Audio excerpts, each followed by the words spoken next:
ஆன்மீக நேயர்கள் அனைவருக்கும் இனிய காலை வணக்கம்.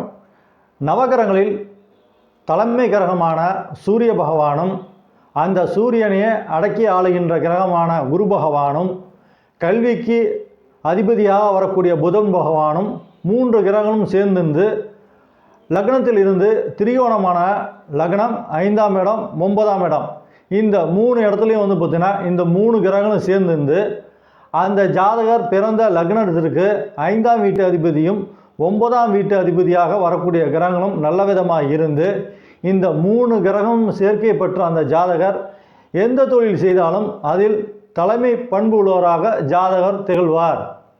தலைமை பொறுப்பு கிடைக்கணும் அப்படின்னு பார்த்தீங்கன்னாக்கா ஜாதகத்தில் சூரியன் புதன் குரு இந்த 3 கிரகமும் பார்த்தீங்கன்னா திரிகோணத்தில் அதாவது லக்னத்தில் இருந்து லக்னம் 5ஆம் இடம் 9ஆம் இடம் இந்த 3 இடங்களில் பார்த்தீங்கன்னா இந்த 3 கிரகமும் சேர்ந்துருக்கணும்.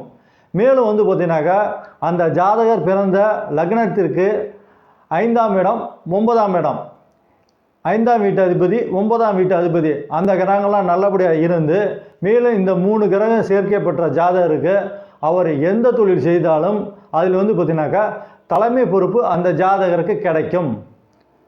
மிகப்பெரிய லெவலில் வரணும் அப்படின்னு பார்த்தீங்கன்னாக்கா தலைமை சம்பந்தப்பட்ட தொழில் ஜாதகருக்கு அமையணும் அப்படின்னாக்கா ஒரு தொழிலில் தலைமை பொறுப்பு அந்த ஜாதகருக்கு கிடைக்கணும்னாக்கா புதன் சூரியன் குரு இந்த 3 கிரகமும் சேர்ந்திருந்து அந்த 3 கிரகங்களும் பார்த்தீங்கன்னா லக்னத்திற்கு 5ஆம் இடம் 9ஆம் இடம் அல்ல லக்னம் இந்த 3 இடத்துலையும் இந்த 3 கிரகமும் சேர்ந்துருக்கணும்.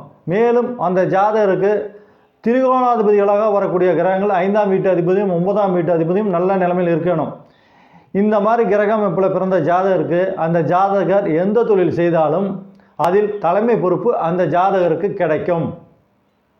நன்றி.